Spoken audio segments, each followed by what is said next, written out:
Okay, so you're going to need a couple parts for this. You need basically a new backplate and a new pull start. So these are the two parts. I'll have links in the description below where you can pick these up with the part numbers. And I've already got my engine out of the car, so I took off the cooling head and the exhaust pipe and the fuel line, of course. So yeah, you need a 2mm screwdriver or hex driver to remove the screws of the COPS pull start. So yeah, for those of you not familiar, the COPS thing is something Hobao did about, I don't know, 3 or 4 years ago. Just a different type of pull start. I think it's supposed to disengage the pull start so when the engine's running it's not robbing you of power, but I think most people pretty much hate this thing. So what Hobao recently did was remove or provide a alternate, so a regular pull start to their engines. So if you don't like the green pull start handle, which everyone loses or forgets to bring to the track or to their bash spot, then you can just do this little delete thing, and I think it'll make your life a lot more simple. It costs about, I think, $50 or so. I think it was like $60 shipped to my house just to get those two parts. And yeah, I think it's well worth it. It's just probably the worst thing about the Hobaos that they did with these engines. They used to have pull starts back in the day, but for some reason they decided to go with the COPS thing, which I think is like crank off pull start or something like that. So yeah, it does require a different backplate though. I was looking at the old backplate and the new backplate. They look very similar, but not totally sure what the difference is, but you can take a look at the old one here. So that's what the COPS thing looks like. There's a crank inside the engine. Obviously you want to use a clean surface when you're doing all this stuff.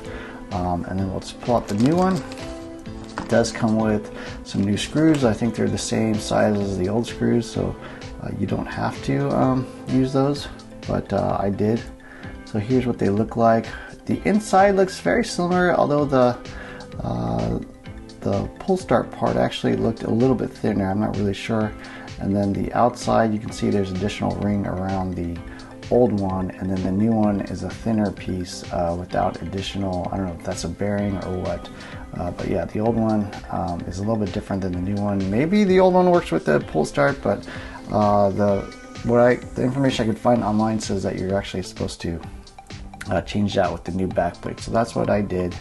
It does orient, you know, with the curve on the top of the engine, so you just want to line it up, make sure it fits in nicely.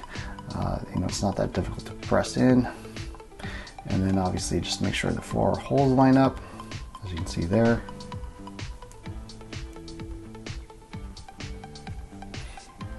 And then we're just going to go ahead and install the 4 screws.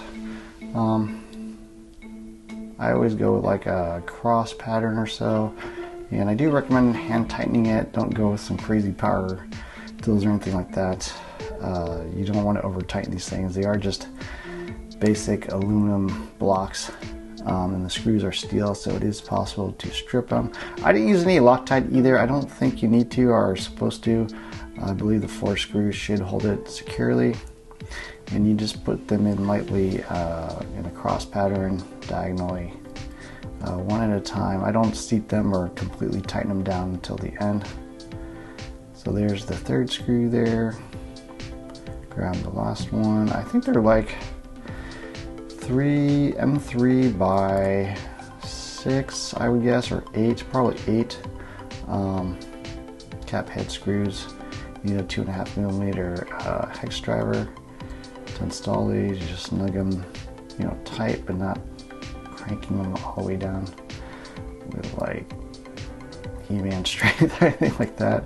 I go over it one more time just to make sure they're all evenly tightened and equally tightened as well. So next you just got to install the new pull start, and this is the fancy one that you want to use. It does come with a little, does come with like a little zip tie thingy. What do you call it? I don't know what you call it, the wire tie, and some new screws as well. Make sure you remove that wire tie before you install, of course. It's just to prevent the pull start from springing back out. And installing it, yeah, you just got to mate up the hex thing. For some reason, mine was a little bit difficult to put on at first, but eventually I got everything lined up, and it should slide on very smoothly. It shouldn't be hard to press on, so if it's hard to press on, just make sure everything's lined up, and it should go on pretty easily. And of course, you just tighten down the remaining 4 screws that hold on the pull start. These again, I think are like M3 by, I don't know, no, I think they're M2, 2.5, something like that. So they're a little bit smaller screws. Use a 2mm hex driver, and you're just tightening down the plastic, so you don't need to go tight, very tight at all. Actually, you want to make sure you're not crushing the plastic. I think that's a common mistake people make, is tightening it down too much and then cracking the pull start, and then you gotta replace it. So that's something just to be aware of. The pull start itself, I think, is the cheap part. It's like $8 or $10. The back plate is the expensive part. That's closer to like 30, 35, something like that. So yeah, just tighten them down, cross pattern, make sure they're snug, not crazy tight, but you don't want it obviously to fall off while it's on. So yeah, that's pretty much what it looks like, and yeah, pull start works, so there you go. Now we're just going to start up the car, and takes a few pulls. I did have to make sure I primed it, of course. You can prime it with the exhaust port if you like, and as you can see, it just fires right up. I know it seems like a simple thing, but I would say that's probably the most annoying thing about the Hobaos is the green giant handle that you gotta attach and reattach, and so yeah, you can toss that. Anyways, hope you enjoyed this video. Don't forget to hit the like, share, subscribe button, look for more videos soon. Thanks for watching.